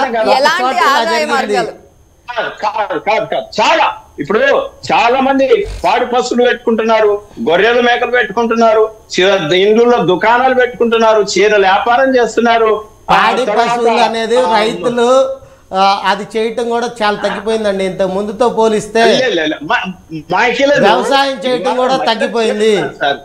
లాభం కంటే నష్టం ఎక్కువ జరుగుతుంది పాడి పరిశ్రమ వలన. మేము చేయట్లేదని చెప్పి చాలా మంది రైతు భరోసా కేంద్రాలు పెట్టి వాళ్లకు నాణ్యమైనటువంటి ఎరువులు, నాణ్యమైనటువంటి విత్తనాలు, ప్రతిదీ సర్వీసులు దగ్గరికి తీసుకెళ్ళాం కదా. ప్రతి విలేజ్ లో రైతు భరోసా కేంద్రం పెట్టి ఎక్కడ మోసపోకూడదు రైతు అనేవాడు. అంతెందుకు సార్, నిన్న తడిసిన ధాన్యమంతా ఈ గవర్నమెంట్ సేకరిస్తుంది, ఖచ్చితంగా ఎవరు భయపడాల్సిన అవసరం లేదన్నట్టుగా జగన్మోహన్ రెడ్డి గారు ఎంత నిజాయితీతో చెప్పినారు సార్. సేకరించారా? మంచి కూడా అప్రిషియేట్ చేయండి సార్. అక్కడ పంటలే పండలేదు, సేకరించామని చెప్తున్నారు. వర్షాలు లేక, కాలువలు రాలేక, ఇదే మాట మీ వర్షాధారిత ప్రాంత లేస్తే ఎన్ని లక్షల పంట నష్టం అని వాళ్ళే రాస్తున్నారు కదా సార్. ప్రతిపక్షాలు చెప్పినట్టు ఎంత నష్టం, ఎక్కడో చోట నష్టం జరిగిద్ది. ఆ నష్టాన్ని ప్రామాణికం చేసుకుని ఓవరాల్ గా ఎన్ని లక్షల ఎకరాల్లో సాగు జరిగింది ఈ సంవత్సరం, దాన్ని బేరీ చేసుకొని వర్షాలు లేవు, దానికి ప్రత్యామ్నాయ పంటలు కలిపి ప్రజల్ని దృష్టి మళ్ళిచ్చారా? రైతు భరోసా కేంద్రాల ద్వారా ప్రజలకి ఎడ్యుకేట్ చేయగలిగారా? రైతులు అంటే అందరూ పెద్ద ఎడ్యుకేట్ అయి ఉండరు. ఎక్కడ జరిగింది ఉదాహరణతో చెప్పగలిగి ప్రజలకు వివరిస్తేనే కదా ఈ ప్రభుత్వం మీద ప్రజలకు ఆదరణ పెరిగేది. ఒకటే కాదు ఖచ్చితంగా అండి. ఇప్పుడు ఎక్కడ ఏ మీడియాలోనూ చూడలేదు ప్రజలకు ఈ విధంగా వర్షాధారం లేదు. నరేష్ గారు ఒక్క నిమిషం టైం ఇద్దాం, వారిని సమాధానం చెప్పే టైం ఇద్దాం. రామయ్య గారు చెప్పండి, ఒక ఉదాహరణ చెప్పండి అంటున్నారు ఆయన. మా కోడుమూరు కాన్స్టిట్యూన్స్ ఉంది, బ్రహ్మాండంగా కేజీ కెనాల్ నీళ్లు తక్కువ అయితే అంటే వాళ్ళందరినీ అలర్ట్ చేసి అయ్యా మీరు ఆరుతడి పంటలు వేసుకోండి, వరి వేసుకుంటే నీళ్ళు ఎక్కువ అవసరం అయితే అన్నట్టుగా చెప్పినారు. దానికి తగ్గట్టుగానే వాళ్ళు వేసుకున్నారు. ఏ పంటలు మీరు సూచించారు చెప్పండి? మీ కాన్స్టిట్యున్సీలో ఏ పంటలు వేసుకోవచ్చు అని సూచించారు ప్రజలకి? మొక్కజొన్న వేసినారు, మొక్కజొన్న బ్రహ్మాండంగా ఉంది. పచ్చకొండ కాన్స్టిట్యున్సీ అంతా ఈ అకాల వర్షాల వల్ల ఆ టైంకి వచ్చే పంట నష్టపోయి ఉంటది కదా.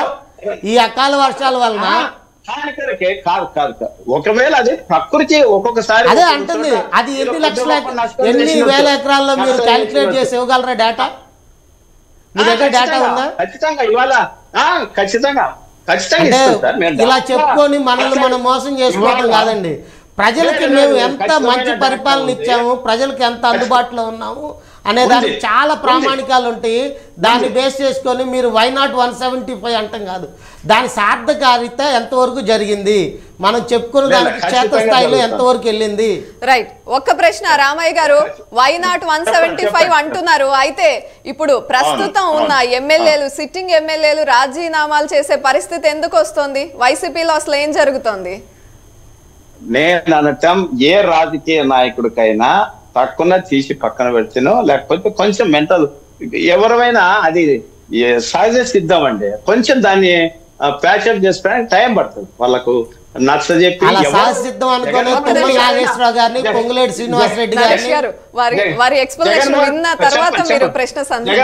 ఇప్పుడు జగన్మోహన్ రెడ్డి గారు వినా ఎవరికి అసంతృప్తి లేదు. ఆయన పరిపాలన పద్ధతుల పైన కానీ ఆయన పైన కానీ ఎవరికి వ్యతిరేకత లేదు. ఒక్కొక్కసారి అక్కడ ఉన్న సమీకరణాల వల్ల కొంత వాళ్ళని ఎవరిని కూడా పార్టీ పక్కన పెట్టే పరిస్థితి లేదు, ఎవరికి అన్యాయం జరగదు. పార్టీ పక్కన పెట్టలేదు రామయ్య గారు, ఒక్క నిమిషం. పార్టీ పక్కన పెట్టలేదు, వారే వద్దనుకుని రాజీనామా చేశారు. దెర్ ఇస్ ఎ డిఫరెన్స్, చాలా డిఫరెన్స్ ఉంది. కాదండి, దానికి ముందు జరిగినటువంటి వ్యవహారం అంతా ఇప్పుడు ఎప్పుడైతే పక్కన పెడతాం అనుకున్నారో కొంచెం బాధతో చేస్తారు, మళ్ళీ కలిసి పని చేస్తారు. అందులో కాదకూడదు అనుకునే వాళ్ళు, మేము ఇదో అనుకునే వాళ్ళు బయటికి వెళ్ళిపోతారు. బయటికి వెళ్ళిపోతే ఎంత నష్టం జరిగిందో మనకు అంతకుముందు గతంలో చాలా అనుభవాలు ఉన్నాయి, ఇప్పుడు కూడా అనుభవం పూర్వకంగా తెలుసుకుంటారు.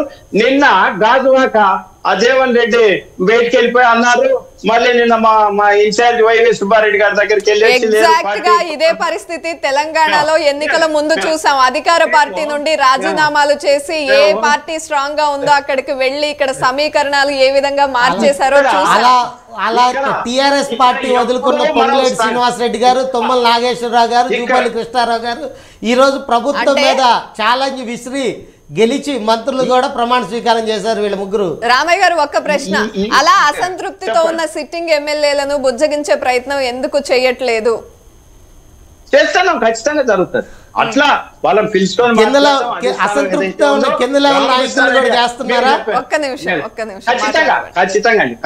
ఖచ్చితంగా పార్టీ పెద్దలు ఎవరైతే పార్టీ ఇన్ఛార్జీలు కావచ్చు, రామకృష్ణారెడ్డి గారు కావచ్చు, వైవి సుబ్బారెడ్డి గారు కావచ్చు, సాయిరెడ్డి గారు కావచ్చు, సీఎం గారు కావచ్చు, అందరు పిలుచుకొని ఎవరి స్థాయిలో వాళ్ళు సముదాయిస్తున్నారు. చిన్న కొద్దిగా అసంతృప్తులు అనేది సహజం ఉంటాయి. వాటి అన్నిటి కూడా మేము సర్దుబాటు చేసుకుంటాం. పార్టీ అంతర్గత వ్యవహారం ఇది. ముందు నుంచి కూడా జగన్మోహన్ రెడ్డి గారు చెప్తున్నారు, పార్టీలో అంతర్గతంగా చర్చ జరుగుంటే అది మేము క్వశ్చన్ చేసే పరిస్థితి వచ్చేది కాదు. ఇది అంతర్గత వ్యవహారం లాగా లేదు, బయటకు వచ్చేసింది. పార్టీ మీటింగ్ ప్రతిసారి ఎమ్మెల్యేలతో కాన్స్టిట్యున్సీ ఇన్ఛార్జీలతో మీటింగ్ పెట్టిన ప్రతిసారి జగన్మోహన్ రెడ్డి సార్ చెప్తూనే ఉన్నాడు, ఏంటి కొన్ని కఠినమైన నిర్ణయాలు తీసుకోక తప్పదు, మీరు ప్రిపేర్ కండి, మిమ్మల్ని పక్కన పెట్టడం కాదు. మీరు కఠినమైన నిర్ణయాలు అంటే వారు రాజీనామా చేసే విధంగా చేయడమా? అంటే ఒక్కొక్కసారి బాధ కలిగి చేస్తారు, మళ్ళీ వాళ్ళు రియలైజ్ వస్తారు, కొంచెం టైం పట్టవచ్చు దానికి, అంతే తప్ప అదేదో పూర్తిగా పార్టీని అన్నట్టుగా కాదు కదా. కొంచెం బాధ అనేది వెంటనే అనేసరికి కొంచెం బాధ వాళ్ళు పక్కన పెడతారు అనేసరికి బాధ ఉంటది. దాన్ని సరి చేసుకోవడానికి కింది స్థాయి నుంచి కూడా కార్యకర్తలందరికీ కూడా సముదాయించడానికి కొంచెం టైం పడుతుంది తప్ప అది తప్ప మిగతా పార్టీ మీద వ్యతిరేకతను ఇంకోటో కాదు. ఏ పేదవానికైనా ఏ సామాజిక వర్గానికైనా ఇవాళ వైసీపీ పార్టీ జగన్మోహన్ రెడ్డి గారు చేస్తున్న న్యాయం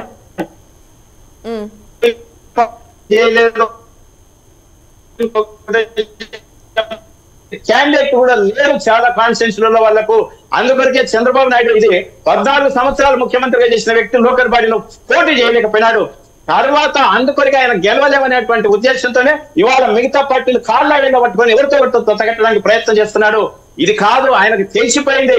ఇప్పటి నుంచే వాళ్ళు కుంటి సాకులు వెతుక్కుంటున్నారు, ఓటమికి బలమైన కారణాలు వెతుక్కుంటున్నారు. అదే నిదర్శనం, అదే వైసీపీ యొక్క బలమైన సంగతి కూడా. వారు వైసీపీని ఓడించడానికి మేము కలిసి కట్టుగా వస్తున్నాం టీడీపీ జనసేన, ఖచ్చితంగా 2024 ఎన్నికల్లో మేము ఓడించి తీరుతామని వారు వారి వైపు నుంచి ధీమా వ్యక్తం చేస్తున్నారు. ఎట్లా చూస్తారు దాన్ని? బలం అంటూ ఉంటే ఇవాళ జగన్మోహన్ రెడ్డి గారు ఫ్రమ్ ద బిగినింగ్ నుంచి కూడా సింగిల్ గానే వస్తది, అవతల ఎంతమంది తోడేళ్ళు వచ్చినా ఎదుర్కోవడానికి సిద్ధమంటున్నాడు. ఎప్పుడైనా సరే చంద్రబాబు నాయుడు ఏ ఎలక్షన్ అయినా సరే నేను సింగిల్ గా పోటీ చేస్తున్నానని మాట అనగలిగినాడా? అంత బలం ఉంటే ఎప్పుడు వెన్నుపోటు రాజకీయాలు, మోసపూరిత రాజకీయాలు, అబద్ధాల రాజకీయాలు కాదు. వారు దానికి ఒక సమాధానం చెప్తున్నారు, మాతో పాటు కలిసి రావడానికి పార్టీలు ఉన్నాయి, వైసీపీతో వెళ్ళడానికి ఏ పార్టీ కూడా సిద్ధంగా లేదు, అదే మా విజయం అని చెప్తున్నారు వారు. ఎవరికైనా అంటే మనిషి అన్నాక కొన్ని ఎథిక్స్ కొన్ని సిద్ధాంతాలు ఉంటాయి కదా. మరి ఈయనకి ఏ సిద్ధాంతం ఉంది? ఒక ఎలక్షన్ బీజేపీతో కలుస్తాడు, ఒక ఎలక్షన్ కమ్యూనిస్టులతో కలుస్తాడు, ఒక ఎలక్షన్ కాంగ్రెస్ తో కలుస్తాడు, ఒక ఎలక్షన్ టీఆర్ఎస్ తో కలుస్తాడు. దేశంలో ఎన్ని పార్టీలు ఉన్నాయో అన్ని పార్టీలతో జత కలిసినటువంటి వ్యక్తి చంద్రబాబు నాయుడు. అంటే అందరు ఈయన మెచ్చేది, ఈయన పోయి కాళ్ళ పట్టుకొని ఎట్టవుతా రెండు దిక్కు దిమానం లేని పార్టీలో పట్టుకొని ఈయన ఊరేగటం తప్ప అంటే ఎవరు భుజాల్లో బీజేపీ పార్టీని అంటున్నారా? దిక్కు దివాణం లేదు పార్టీలు అంటే ఇవాళ వాళ్ళు ఆయనతో జత కలిసే వాళ్ళు ఎవరైనా కావచ్చు ఉంటున్నా, చంద్రబాబు నాయుడుతో జత కలిసే వాళ్ళు ఎవరైనా కావచ్చు. ఇవాళ పవన్ కళ్యాణ్ పరిస్థితి కూడా అదే. ఆయన భుజాల మీద ఎక్కి ఈయనను ఆయన మీద ఎక్కించుకొని చెప్తా అంటున్నాడు. ఎంతసేపు చెప్తాడు? అయిపోయాక 3 నెలలు 4 నెలలు, ఆ తర్వాత ఆయన అడ్రస్ ఉండదు, ఈయన అడ్రస్ ఉండదు. ఖచ్చితంగా ఈసారి ఒకటే చెప్తున్నాం, మళ్ళీ కూడా మనం కలుస్తాం. ఎక్కడ పోయేది అంటే 175 తెలుగుదేశం పార్టీ మిగతా పార్టీలు ఈ రాష్ట్రంలో నుంచి అడ్రస్ గల్లంత కావటం ఖాయమని సంగతి రాసి పెట్టుకోండి, ఖచ్చితంగా చెప్తున్నాం. రైట్. నరేష్ గారు అయితే మీరు కింది స్థాయి కార్యకర్తల గురించే ఎక్కువగా మాట్లాడుతున్నారు, అది నేను చూస్తూనే ఉన్నాను. ఫ్రమ్ ద బిగినింగ్ కార్యకర్తల గురించి మాట్లాడుతున్నారు. వైసీపీలో కార్యకర్తలు అంత డిస్సాటిస్ఫైడ్ గా ఉన్నారా? డెఫినెట్గా అది జగన్మోహన్ రెడ్డి గారి వరకు రీచ్ అవ్వలేకపోవచ్చు, కానీ ఎమ్మెల్యేలకి ఆ వ్యతిరేకత ఇప్పుడు కూడా ఉంది, వాళ్ళకి తెలుసు, దే నో దట్. బట్ వాళ్ళు దాన్ని కప్పిపుచ్చుతున్నారు అధికారాన్ని అడ్డం పెట్టుకొని. దాన్ని ఎప్పుడైతే ఆ గ్యాప్ని ఫిల్ చేయలేకపోతే మీరు ఎన్ని సంక్షేమ పథకాలు ఇచ్చినా, డైరెక్ట్గా బెనిఫిషరీస్కి ఇచ్చినా, నాడు నేడు దాంతో హాస్పిటల్స్, స్కూల్స్ ఫెసిలిటీస్ పెంచామని మీరు చెప్పుకుంటున్నా కానీ కింద లెవెల్ బూత్ లెవెల్ నాయకులు కావచ్చు, లేకపోతే గ్రామ మండల లెవెల్ నాయకులు అవ్వచ్చు, ఎలక్షన్ సిస్టంలో వాళ్ళే నిర్మాణాత్మకమైన పాత్ర పోషిస్తారు. అది ప్రతి ఒక్క రాజకీయ పార్టీకి తెలుసు. వాళ్ళని విస్మరించారనేది నిజం. జగన్మోహన్ రెడ్డి గారు ఇంతకు ముందే 2 సంవత్సరాల క్రితమే నేను ప్రజల్లోకి రచ్చబండి అనే కార్యక్రమం ద్వారా వెళ్తానని చెప్పి ఇంతవరకు వెళ్ళలేకపోయారు. ఎందుకు వెళ్ళలేకపోయారు? జగన్మోహన్ రెడ్డి గారు అధికారంలో లేనప్పుడు కానీ పార్టీ స్థాపించినప్పటి నుంచి కానీ తన కోసం సపోర్ట్ చేసిన వ్యక్తులు ఇప్పుడు ఎంతమంది ఉన్నారు, ఎంతమంది లేరు అనే దాన్ని కూడా విశ్లేషించుకోవాల్సిన అవసరం. పూర్తిగా స్ట్రాటజిస్టులు నమ్ముకొని రాజకీయాలు చేయటం వలన చాలా నష్టపోతారు. 10 సంవత్సరాల అధికారంగా దూరం అండగా నిలబడిన కార్యకర్తల్ని ఎవరు లేరు. సోషల్ మీడియాలో ఇంతకు ముందు వైఎస్ఆర్ కాంగ్రెస్ పార్టీ కోసం ఇండివిజువల్ గా పనిచేశారు. ఇప్పుడు వాళ్ళు ఎవ్వరు ఎక్కడ పిక్చర్ లో కనబట్టలేదు. నేను చూశాను. సజ్జల భార్గవరెడ్డి ఆయన ఏంటి మా మీద డామినేషన్ అనేది కూడా చాలా మంది క్వశ్చన్ రైజ్ చేశారు. నేను చెప్తా ఇవాళ కార్యకర్తల అసంతృప్తి అనే దాని గురించి గతంలో మీరు మంచి విశ్లేషకులు, అనుభవం ఉన్న వాళ్ళు, అన్ని రకాలుగా నాలెడ్జ్ ఉన్న వాళ్ళు, ఇప్పుడు ఇచ్చినన్ని పదవులు గతంలో ఏ రాజకీయ పార్టీ అయినా ఎప్పుడైనా ఇచ్చినటువంటి చరిత్ర ఉందా? పదవులు ఇచ్చారు బీసీలు అని చెప్తున్నారండి. ఒక మాట చెప్పండి 82,000 పదవులండి బీసీలకు ఇచ్చింది. గ్రామ స్థాయి వార్డు ఉపయోగం ఏంటి అంటున్నా? పదవులు ఇచ్చారు, ఉపయోగం ఏంటి? దాని వలన మీ పార్టీ కానీ ప్రజలకు కానీ ఏమన్నా ఉపయోగపడుతుందా? మీ ఉద్దేశంలో ఉపయోగం అంటే డబ్బులు సమకూర్చి పెట్టడమా రాజకీయం అంటే? డబ్బులు సమకూర్చమంటలేదండి.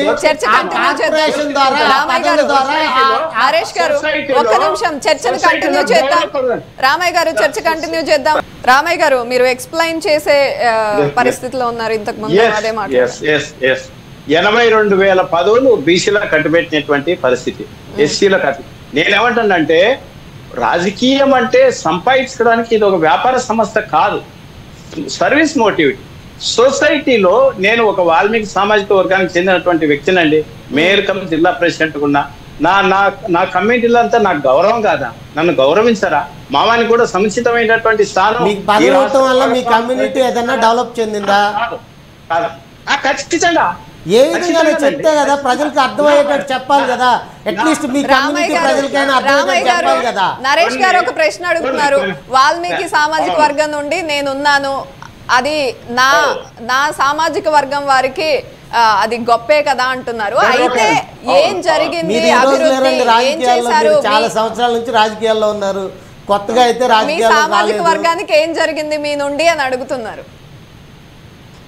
ఖచ్చితంగా ఇప్పుడు మా సామాజిక వర్గానికి ఇంకా కొన్ని పదవులు ఇప్పించుకోగలిగినాం. జీవన ప్రమాణాలు ఏమైనా మెరుగుపడ్డాయా లేదా? చెప్తున్నా సార్. ఇప్పుడు ప్రతి వాల్మీకి అనేవాడు ఎవరన్నా ఈ సంక్షేమ కార్యక్రమాల్లో అందని వాడు ఎవడన్నంటే వానికి అందేటట్టుగా న్యాయం చేయగలుగుతున్నాం. ఖచ్చితంగా అంతకుముందు 5 కోట్లతోనో 10 కోట్లతోనో 10 కోట్లు ఇచ్చినాము వాల్మీకి కార్పొరేషన్ కానీ చేతులు దొరుకునే వాళ్ళు. ఇవాళ 100ల కోట్లు వాల్మీకి సామాజిక వర్గానికి కొరకు ఖర్చు పెట్టినటువంటి పరిస్థితి ఉంది. అది న్యాయం జరిగినట్టు కాదా? చెప్పటమే కానీ ఏదన్నా శ్వేతపత్రం విడుదల చేయగలరా? దాని మీద వీళ్ళు డెవలప్మెంట్ కోసం ఈ విధంగా చేస్తాము. ఖచ్చితంగా అది ఎక్కడ ప్రజలకు వివరించట్లేదండి. మీరు చెప్పుకుంటున్నాం అంటున్నారు కానీ ప్రజలకి అందుబాటులో తీసుకోలేకపోతున్నారు, ప్రజలకు అర్థవంతంగా చెప్పలేకపోతున్నారు. ఆ సిస్టమ్ మీ దగ్గర కొరబడింది. ఒకవేళ అంగా అటువంటిది ఏదన్నా అంటే మేము చెప్పుకుని చేసిన పనిని చెప్పుకోవడంలో జనాలకు చెప్పుకోకపోతే ఎలా? మెరుగుపరుచుకుంటాం సార్. మీరు అనేది వాస్తవం, మెరుగుపరుచుకుంటాం. ఎందుకంటే దీనికి ఒక ఎగ్జాంపుల్ చెప్తాను సార్. నేను నరేష్ గారు ఒక ఎగ్జాంపుల్ చెప్తాను. ఆ రోజుల్లో ప్రచారం అనేది ఎట్లుంటదంటే మాకు మిగతా పార్టీలకు 4 పెన్షన్లు అధికంగా ఇచ్చి కొత్త పెన్షన్లు 4 ఇచ్చి 40 మంది ఆఫీసర్లను పెట్టుకొని 400 మందిని పాత రోజుల్లో కంపేర్ చేద్దండి.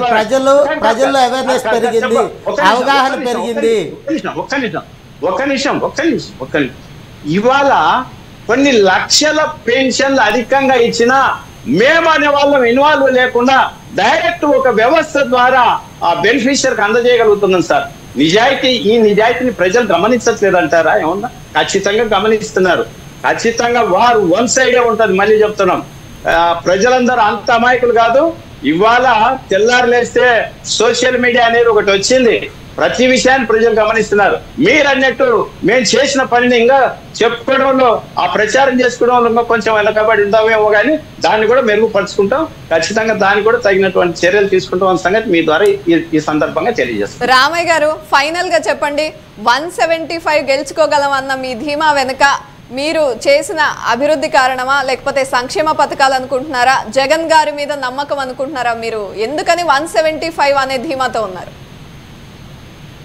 ఖచ్చితంగా మీరు ఏమైతే చెప్పినారో, ఫస్ట్ థింగ్ జగన్ గారి మీద నమ్మకం. మేము ఒక కాన్ఫరెన్స్ లో తిరుగులాడుతున్నాం అండి, డే అండ్ నైట్ తిరుగులాడుతున్నాం. ఒక ప్రోగ్రామ్ పెట్టి వాళ్ళు ఏమంటున్నారంటే, సార్ జగన్ సార్తో ఏదో ఒక స్కీమ్ ఎగస్ట్రా వస్తే చెప్పాను సార్, ఆయన మాట చెప్తే సార్ ఎప్పుడన్నా ఇయ్యాను సార్, పర్లేదు, ఆయన మీద నమ్మకం ఉంది. అదే అమ్మా, జగన్ గారి మీద నమ్మకం, ప్రజలకు ఆ రకమైనటువంటి నమ్మకం ఉంది, పూర్తి విశ్వాసం. పార్టీ ఎమ్మెల్యే కోటమిరెడ్డి శ్రీధర్ రెడ్డి గారు కూడా ఇదే చెప్పారు. జగన్ మీ పార్టీ ఎమ్మెల్యే అయిన కోటమిరెడ్డి శ్రీధర్ రెడ్డి గారు కూడా ఇదే చెప్పి పక్క పార్టీలోకి వెళ్ళి ఈ రోజు లోకేష్ గారిని, చంద్రబాబు నాయుడు గారిని విపరీతంగా కీర్తిస్తున్నారు. ఇప్పుడు చంద్రబాబు నాయుడుని మించిన మోసకాని ఈ దేశ రాజకీయ చరిత్రలో లేరని మీరు చెప్తున్నారండి. మీ ఎమ్మెల్యేనే మంచి వ్యక్తి అని చెప్తున్నారు. కాదు కదా, అంటే మన నిజాయితీ ఎంత అనేది కూడా గమనించాలి కదా సార్. మనం ఒక అవినీతి పరుణ్ణి, ఒక అబద్ధాల కోరును మనం మెచ్చుకుంటున్నాం అంటే మన నిజాయితీని మనం. అలాంటి అవినీతి పరులకు సపోర్ట్ చేసే వాళ్ళు మీరు ఎమ్మెల్యేలుగా తయారు చేస్తున్నారు. మీ ఎమ్మెల్యేనే కదా ఆయన కోటమిరెడ్డి శ్రీధర్ రెడ్డి గారు. ఒక మాట, ఇప్పుడు 2014 నుంచి 2019 వరకు 23 మంది ఎమ్మెల్యేలు చంద్రబాబు నాయుడు డబ్బులు పెట్టి కొన్నాడు. మేము తయారు చేసింది అదంతా జగన్మోహన్ రెడ్డి గారు కష్టార్జితం, చెమటొచ్చి కష్టపడి. అందుకనే కదా మీకు అధికారం ఇచ్చింది. మీరు వల్లభనేని వంశీ గారిని, మద్దాల గిరి గారిని, వాసుపల్లి గణేష్ గారిని, వీళ్ళందరినీ మీరు కర్ణం బలరాం గారిని ఏ ప్రాతిపదికన మీ పార్టీలో చేస్తున్నారు? కన్ను కప్పపోతేనే అధికారికంగా మీ పార్టీలో ఉన్నట్టున్నారు కదా, అనాధికారికంగా. రైట్, కన్క్లూడ్ చేద్దామండి రామయ్య గారు. కన్క్లూడ్ చేద్దాం. మా పరిపాలన మెచ్చి మాతో పాటు అదే అండి నిలబడినారు తప్ప. కేసీఆర్ గారు కూడా అదే చెప్పారండి. కాంగ్రెస్ పార్టీని నిర్వీర్యం చేసి వాళ్ళ ఎమ్మెల్యేలు తీసుకొని మా పాలన నచ్చి మా దగ్గరకు వచ్చారని చెప్పారు. కొంతమంది మినిస్టర్లు కూడా ఇచ్చారు. ఏమైందో మనం చూసాం. మీరే అంటున్నారు 23 మంది ఎమ్మెల్యేలు మంత్రులు కూడా ఇచ్చారు. మేము అట్లా రైట్. రామయ్య గారు, మీరు మీకు ఒక పాలసీ, అపోజిషన్ కి ఒక పాలసీ చెప్తున్నారు. ఎవరైనా మీ పార్టీలోకి వస్తే మీ పాలన నచ్చి వచ్చారంటున్నారు. మీ పార్టీ నుండి వెళ్ళిపోయి వారి పక్కన నుంచుంటే వారికి అర్థం కావట్లేదు. మేము కొనలేదు, మేము డబ్బులు పొరపాటు మీరు మేడం పొరపాటు, మేము డబ్బులు పెట్టి కొనలేదు, మేము ఎక్కడ ప్రలోభాలు పెట్టలేదు. ఆయన ఆ రోజున మెజార్టీ ఉండి కూడా డబ్బులు పెట్టి కొన్నాడు, మంత్రి పదవులు కూడా ఇచ్చినాడు. మేము అట్లా పని జగన్మోహన్ రెడ్డి గారు పొరపాటున కూడా చేయరు. ఆయన చాలా నిఖార్సైన మనిషి, ఇటువంటి ఒప్పుకునే ప్రసక్తి లేనే లేదు. అది మెచ్చగానే ఇవాళ వాళ్ళ స్వప్రయోజనాల కొరకు వెళ్తే 2-3 వెళ్ళిండి వచ్చాము, కానీ అంతకు మించి జగన్మోహన్ రెడ్డి గారిని ఇవాళ విమర్శించేటువంటి పరిస్థితి ఏ ఒక్క నాయకునికి లేదు, ఏ ఒక్కరికి కూడా లేదు. ఆ అవకాశం మా సీఎం గారు ఎవరికి ఇవ్వరు.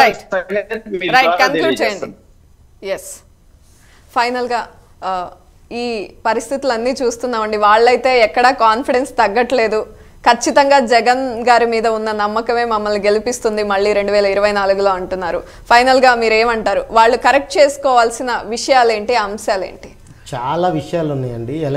ఎలక్షన్ సిస్టమ్కి వచ్చేళ్ళకనే ఈ వాలంటీర్ వ్యవస్థ కానీ, సచివాలయ వ్యవస్థ కానీ ఈ ఎలక్షన్ని ఇన్ఫ్లుయెన్స్ చేయలేరు.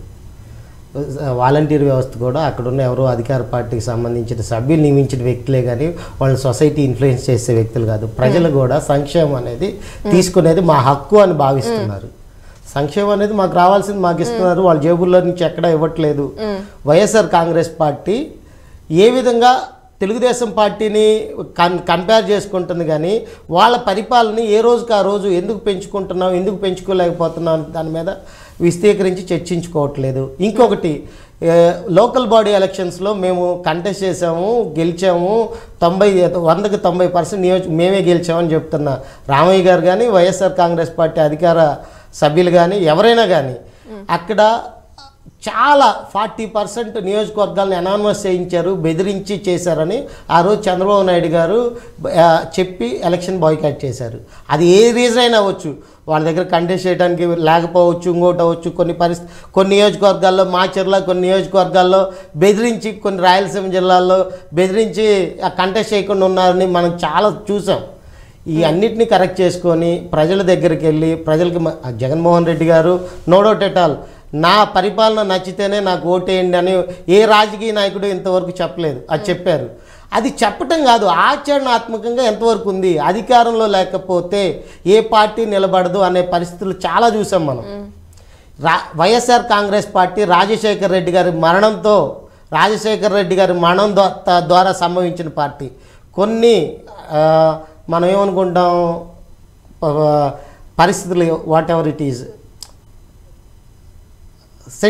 సెంటిమెంట్ ఆధారంగా రాజశేఖర్ రెడ్డి గారు చనిపోయారు, జగన్మోహన్ రెడ్డి గారికి అన్యాయం జరిగింది, ఆ సెంటిమెంట్ ఆధారంగా పార్టీ ఏర్పడింది. తద్వారా జరిగిన ఎలక్షన్స్లో సుమారు 80% నియోజకవర్గాలు గెలిచారు. కాంగ్రెస్ పార్టీ నుంచి రాజీనామా చేసినా, లేకపోతే ఇంకో పార్టీ నుంచి రాజీనామా చేసిన ఎమ్మెల్యేలు.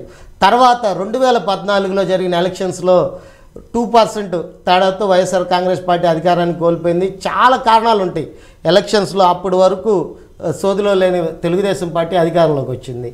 మనం చూసాం తెలంగాణలో 1 నెల 2 నెలల ముందు వరకు ఎలక్షన్ డేట్స్ ఎలక్షన్ కమిషన్ నిర్ణయించేంత వరకు కూడా కాంగ్రెస్ పార్టీలో క్యాండిడేట్లు లేరు అనే పరిస్థితి నుంచి అధికారం వచ్చేదాకా చూసాం. ఏ విధంగా జరిగింది, వాళ్ళలో ఉన్న కాంగ్రెస్ పార్టీలో టీఆర్ఎస్ మీద వ్యతిరేకత అవ్వచ్చు, కాంగ్రెస్ పార్టీ సమిష్టిగా కలిసి పనిచేయటం అవ్వచ్చు, చాలా ఫ్యాక్టర్స్ ఉపయోగపడినాయి. ఇప్పుడైనా తెలంగాణ రిజల్ట్స్ని దృష్టిలో ఉంచుకొని మేము సంక్షేమ పథకాలు ఇచ్చాం. ఇక్కడ కూడా దేశంలో ఎవరు ఇవ్వలేని పథకాలు మేము ఇచ్చాం. కింది స్థాయిలో దగ్గర నుంచి ప్రజలకు అందుబాటులో ఉన్నది. మేము సచివాలయ వ్యవస్థ జరుగుతున్నాం, సచివాలయ వ్యవస్థ కింద స్థాయిలో పని జరగటం అనేది 50%. చాలా వాళ్ళు చెప్తున్న దాంట్లో 10% కూడా వర్క్ చేయట్లా సచివాలయ వ్యవస్థ. అక్కడ కూడా ఎక్కడైతే రెవెన్యూ వ్యవస్థ లంచాలు తీసుకొని ప్రజలను ఇబ్బంది పెడుతుందో అదే విధంగా లంచాలు తీసుకుంటున్నారు. మానిటరింగ్ ఏముంది, సచివాలయ వ్యవస్థ జరుగుతుంది, దానికి మానిటరింగ్ ఉందా, వాలంటీర్ వ్యవస్థ ఉంది, మానిటరింగ్ ఉందా, దాని మీద ఉన్న రిజల్ట్ ఏంటి, ప్రజలకి ఎంతవరకు కింద లెవెల్ నాయకులతో సంబంధం లేకుండా ప్రజలకి అందుబాటు జరుగుతుంది. వాస్తవమే కాదని చెప్పట్లేదు, ఎటువంటి అవినీతి పాల్పడకుండా జరుగుతుంది అంటున్నా వాస్తవమే. కాకపోతే దానివల్ల జరుగుతున్న అడ్వాంటేజ్ ఎవరైనా చూస్తారు. మనం ఎగ్జామ్లో కష్టపడి రాస్తామండి, రాసిన తర్వాత ఒకటి 90% వస్తుంది, కొంతమంది ఫెయిల్ అవుతారు. 100 వస్తాయన్న కూడా 50 వచ్చిన పరిస్థితి కూడా ఉంటుంది. ఆ రోజు టైం లేట్గా. ఏదైనా కానీ ప్రజలకి ఈ ప్రభుత్వం మంచి జరిగింది, ప్రజల వలన మేము బెనిఫిట్ జరిగాము, మళ్ళీ జగన్మోహన్ రెడ్డి గారే కావాలి అని అనుకుంటే డెఫినెట్గా రావచ్చు. బట్ ఆ పరిస్థితి అక్కడ కనిపించట్లేదు. వాళ్ళు ఇంకా వాళ్ళ మీడియాని చూసుకొని ఇంకోళ్ళు చూసుకొని చంద్రబాబు నాయుడు గారు ఏదైతే మీడియాని అడ్డం పెట్టుకొని వాళ్ళ ఎల్లో మీడియా వాళ్ళు చెప్తున్నట్టు ఏ విధంగా అయితే అభూత కల్పనలో ఉన్నారో అదే విధంగా జగన్మోహన్ రెడ్డి గారు ఉన్నారనేది వాస్తవం. రైట్. మీరు ఆ వాస్తవాలను సరిదిద్దుకొని ఎంత మంచి చేసినా కానీ ప్రజలు ఇంకా కావాలని కోరుకుంటారు, మాకు ఇంకా కావాలని చెప్తూ ఉంటారు. మీరు కొంతమందికి రేషన్ కార్డులు తీసేశారు, రేషన్ కార్డులు కూడా తీసేసింది కరెక్టే, దాన్ని ప్రజలు యాక్సెప్ట్ చేయట్లా. వాళ్ళ పిల్లోడు ఐటీ రిటర్న్ కడుతున్నాడు, ఈ రేషన్ కార్డులో ఉన్నాడు అని చెప్పి రేషన్ కార్డు తీసేశారు, దాన్ని యాక్సెప్ట్ చేయట్లేదు. ఇంతకంటే 200 100 మీ ప్రామాణిక మీద ఉంటుంది, ఆ కరెంటు బిల్లు ఇంతకంటే ఎక్కువ వస్తే మేము తీసేసామని చాలా ప్రామాణికాలు పెట్టి తీసేశారు. మా రేషన్ కార్డు ఎమ్మెల్యేలు కూడా స్వయాన సీఎం గారి దగ్గర మొరపెట్టుకున్న అంశం ఇది. కింద లెవెల్లో మా రేషన్ కార్డులు తీసేస్తున్నారంటే పబ్లిక్కి జరిగిన విషయం, మీకు తెలుసు ఆ విషయం, సీఎం గారి దగ్గర దృష్టికి కూడా వెళ్ళింది. ప్రజల్లో అసంతృప్తే కదా అది. రామయ్య గారు కింది స్థాయిలో ఏ తప్పులు జరుగుతున్నాయో నరేష్ గారు మీకు క్లియర్ గా ఎక్స్ప్లెయిన్ చేసే ప్రయత్నం చేశారు. మరి వీటన్నింటినీ ఒక సమీక్ష నిర్వహిస్తారా? ఇప్పుడు దాని కొరకే పొందన సిన్సియర్ గా ప్రతి కంప్లైంట్ ను కూడా దాన్ని సాల్వ్ చేయాలా, దానికి రీజన్ ఉండాలనేది ఒకటి పెట్టారు జగన్ సార్. స్పందన అనేది తర్వాత- కాంగ్రెస్ గవర్నమెంట్ లో ఉంది, తెలుగుదేశం గవర్నమెంట్ లో ఉందండి. ఒక కరెక్షన్ ప్లీజ్ కరెక్ట్ ఇట్. జగనన్నకు చెప్పుదాం అనే కార్యక్రమం కూడా టోల్ ఫ్రీ నెంబర్ ఇచ్చి పెట్టాడు. టోల్ ఫ్రీ నంబర్ వర్క్ అవట్లేదని చెప్పి అపోజిషన్ లీడర్లు లైవ్ లో మీడియాలో కాల్ చేసి చెప్తుంటే ఏం జరిగిందో మనం చూసాం. ఎప్పుడో ఒకసారి వాళ్ళు తెలుగుదేశంలో అవన్నీ డ్రామాలు వేస్తారులేండి సార్. అవి డ్రామాలు కాదండి, రిజల్ట్. ఏంటంటే ఇప్పుడు నాకు తెలిసినంత వరకు జగన్ అన్నకి చెబుదాం అనేది ఫెయిల్ ప్రోగ్రామ్. జగన్ అన్నకి చెప్పారా? ఒక సమస్య తీరిందా? ఒక 10 సమస్యలు చెప్పి ఈ సమస్యలు తీరిందని ఇలా మీరు వస్తే I'm happy about that. Naresh గారు నాకు చెప్పనేయండి, నేను మేయర్ గా ఉన్నానండి. ఆ కంప్లైంట్స్ ఏవైతే వెళ్తాయో అవి తిరిగి వచ్చినప్పుడు ఆఫీసర్లు వచ్చి సార్ దీనికి ఖచ్చితంగా ఇది సీఎం దాకా ఆఫీస్ దాకా కంప్లైంట్ పోయింది, దీనికి మనం పని చేయాల్సిందే అనేటువంటి సందర్భాలు చాలా ఉన్నాయి. చేతులు దులుపుకున్న సందర్భాలు కూడా చాలా ఉన్నాయండి. స్పందన కార్యక్రమంలో చేతులు దులుపుకున్న సందర్భాలు కూడా అంతే ఉన్నాయి. నేను అనటము 100% పని జరుగుతుందని నేను అనట్లే, ఎక్కడో కొంత లోపం ఉండొచ్చు. రామయ్య గారు, ఫైనల్ గా నరేష్ గారు చెప్తుంది ఏంటంటే తప్పులు జరిగాయి, అవి ఒక్కసారి సరి చూసుకోండి, లేకపోతే ఎన్నికల్లో నష్టం వాటిల్లుతుంది అని చెప్పే ప్రయత్నం చేస్తున్నారు. మంచి మాటే ఆయన నరేష్ గారు చెప్పింది 100% మంచి మాటే. ఎక్కడైనా ఏదన్నా ఒకటి ఆరున్నా సరిదిద్దుకోవడానికి మేము సిద్ధంగా ఉన్నాం, సరిదిద్దుకుంటాం. రైట్ రామయ్య గారు, చర్చలో పాల్గొన్నందుకు thank you so much. Naresh garu thank you so much చర్చలో పాల్గొన్నందుకు. ఇది ఇవాల్టి debate. Keep watching I dream news.